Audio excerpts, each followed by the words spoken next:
Bungoma Senator Moses Watangula is a person of interest in the fake gold syndicate rocking the country.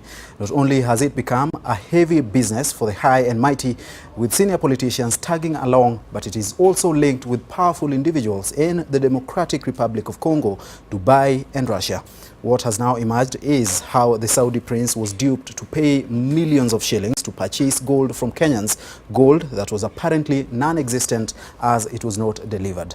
The main man had by NTV communicating with one of the prince's agents sounds a lot like Bungoma Senator Moses Watangula. NTV's Mel Miendo with that expose.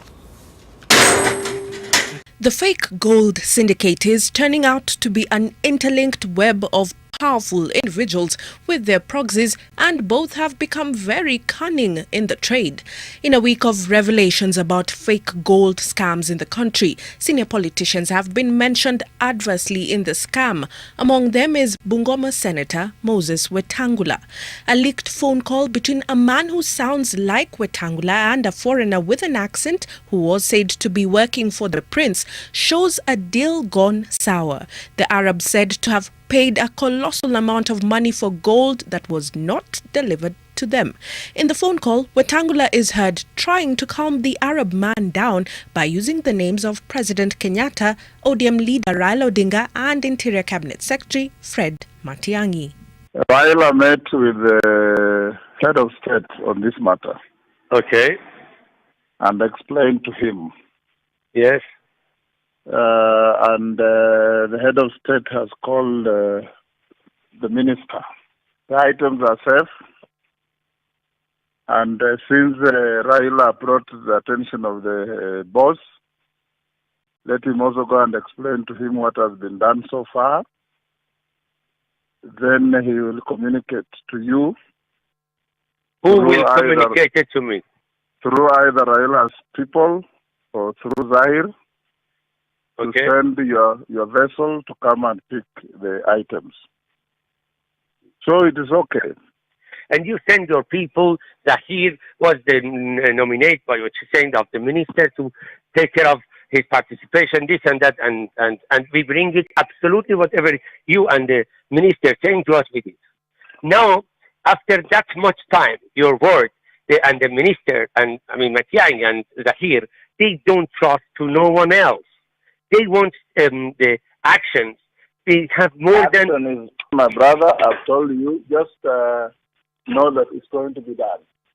But this is why we heard almost these 5 months, Moses.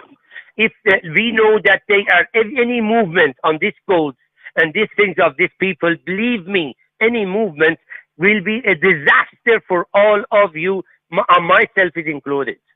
Because there will be none whatsoever. Take my word, my brother. It's only going to be positive and it's going to be resolved and done. Then our goals of these people and are in the hand of who is right now? Because it was in the hands you and Matiang'i.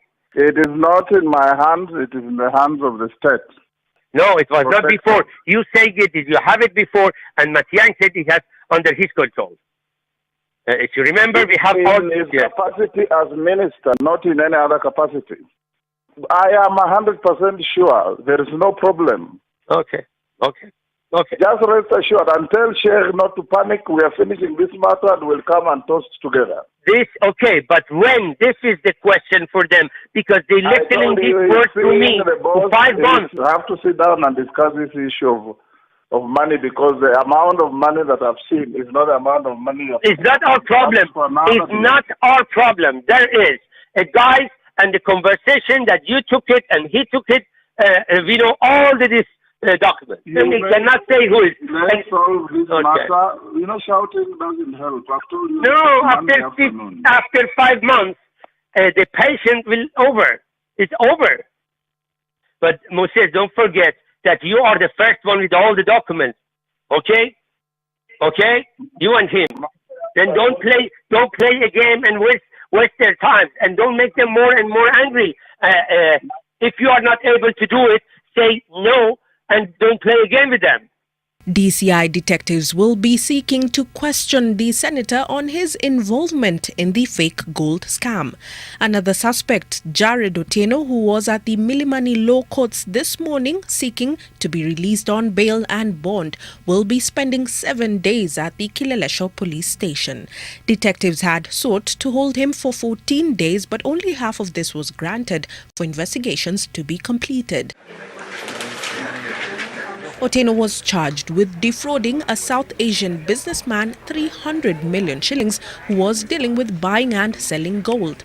The Kilelesho house, raided by detectives on Monday, 13th May 2019, is where the said businessman was lured for Otieno's workers to dupe him with fake gold.